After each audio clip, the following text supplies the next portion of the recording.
জিব্রাইল বলেন আমি বসা। আল্লাহ আমাকে বলতেন ও জিব্রাইল তাড়াতাড়ি যাও। আল্লাহ আমি কই যাব? কই মিনায়। মিনায় কই মিনা কই? কই মক্কায়।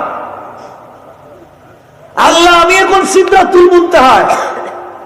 বলে আমি কি করব? কয় আমার বন্ধু ইব্রাহিম তার ছেলে ইসমাইলের গলায় ছুরি লাগাইয়া আল্লাহু আক, আরে বার বলে নাই, আল্লাহু আক বইলা ফেলাইছে, এখন শুধু বার বলবে। এর ভিতরে তুমি জান্নাতে যাও, জান্নাত থেকে লোহার একটা টুকরা নিবা, একটা দুম্বা নিবা, টুকরা নিয়া এই হযরতে ইসমাইল আলাইহিস সালামের গলায় যেখানে ইব্রাহিম ছুরি লাগাইছে ছুরির নিচে লোহার টুকরাটা দিবা আর দুম্বাটা দিবা। কয় আল্লাহ আপনি কোন কি? আমি এখন সিদরাতুল মুনতাহায়, তাও বড়ই গাছের নিচে, তাও 7 আসমানের উপরে, আর মিনা মক্কা। আর হে বেচারা আল্লাহু আক, বার না, আক বইলা ফেলাইছে, এখন বার বলবে 1 সেকেন্ড সময় নাই। তুমি বলো যা, কয় যা, বইলা দিলাম।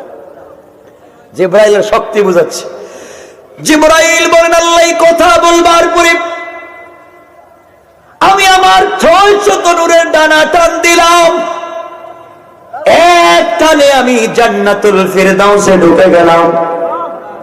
ঢুকে গিয়ে ওখান থেকে লোহার টুকরা নিলাম, দম্বাও একটা সাথে নিলাম।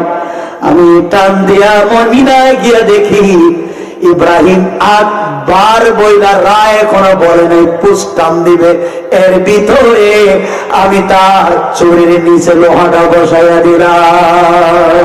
আল্লাহ